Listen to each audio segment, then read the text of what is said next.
Just say it, man. Don't make me ask 20 questions. What is the point? Get to the point. Just say it already! Welcome to the Podcram.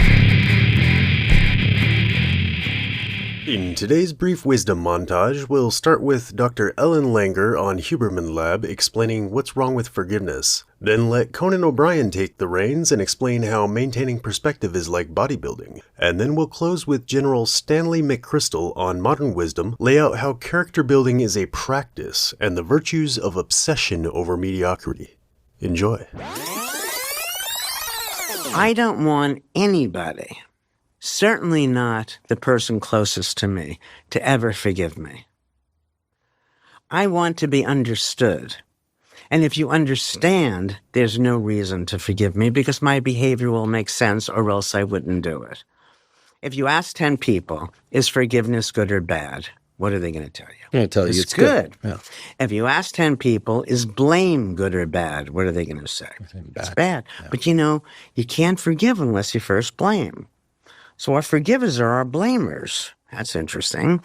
Now, do you blame people for good things or bad things? You blame people for bad things, but things in and of themselves aren't good or bad. So what happens is the people who see the world negatively, who blame, then forgive. Hardly divine. Now, if you blame, it's better to forgive than not forgive. But if you understand why the person did what they did, it obviates the necessity for blame, which then obviates the necessity for forgiveness. I'd love to bypass blame. Yeah, well, that's I think that's the way to do it, is to recognize in a more open-minded way the motivations that people have vary, the consequences. No matter what you do, whatever negative thing it seems, positive things will follow if you allow them and you look at it that way. Can I ask you to... No. Oh, that's right. It's your podcast. Yes, you can. But it didn't have to be that way. That we go back to the beginning, and in school, you're asked a question and expected to give a single answer. Mm-hmm. Life would be so different for us as we grow up if you gave multiple answers to whatever the question was. That immediately would make clear that there are alternative perspectives. Perspective is not something you get and then you have. Like someone gives you a gold pocket watch and you have it in your pocket the rest of your life. I always think it's like stomach crunches or any kind of, unfortunately, you've got to keep doing it or stretching or, any of the rehab or anything of the exercises that you need to do or self-care you need to do, you have to keep at it. I think that's way about perspective. We just have to keep at it. How do you come to think about character? Why is it so important? Well, it's everything. It's the essence of who we are. At the end of the day, character, and I brought it down to a mathematical equation. It's what are our convictions, the things we believe in that we've really pressure tested, and then the discipline we have to live up to it. And so I think life is a journey for character, towards character, because you are trying to find out exactly what you believe, and you are trying to develop the discipline to live to that. If you think of the Stoics, think of Marcus Aurelius, and you do things a certain way to a certain standard simply because that's the right thing to do.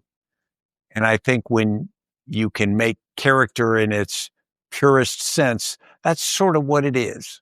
And I think character is individually based, but it's also society. Society has a shared character, sort of the sum of all of our parts. And if we can't make those parts fit together effectively, then it doesn't work. Is character something you're born with? Is it something that you develop? I think you develop it.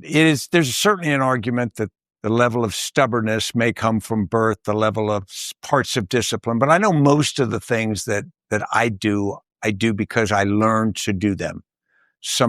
I still fold my underwear in my drawers. Everybody laughs at it, but I do. And when you say everybody laughs at it, how many people are seeing your underwear in your drawers? That's a great question. Hopefully not many, but yeah. Those who hear about it just sort of shake their heads. Yep. But I also get up and work out. I also eat one meal a day. And I also do some other things that I think very directly make my life better than it would be.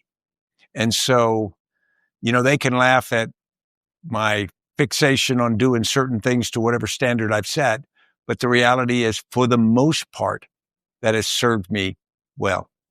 It also touches upon, we've got an attitude by some people today that says if you are obsessed, if you work hard, you're a sucker. You are going out there and you are ruining the rest of your life. You're not getting work-life balance and all that sort of thing. And I'm just not of that view. My view is there's a certain purity and there's a certain satisfaction that comes with obsession.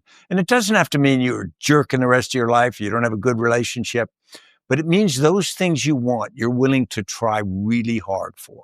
You're willing to work really hard for. You're willing to see how good I can be at that. Because if you go 70%, you always wonder, well, if I'd only done X. You got to make the choice to do those things sometimes. Because if you don't test yourself, you'll never know. Thanks for listening to this installment of The Podcram. I hope it contains something useful for you. If you enjoy these selections and are curious about the curator's own thoughts, you can check out my other podcast, Psychic Lube, where I share concise concepts meant to grease the intellectual gears and help get your creative juices flowing. Each episode is an ongoing collaborative project that welcomes listeners to expand or rebut its points by email or comment, the most interesting of which get incorporated through periodic re-recordings. As always, if you're intrigued by today's content, I encourage you to go listen to the full podcast in its original form directly from its creators so that their sponsors keep paying them to make stuff for us and nobody feels compelled to sue me for copyright infringement. Now, get off your phone and go do smart stuff. Have a productive day.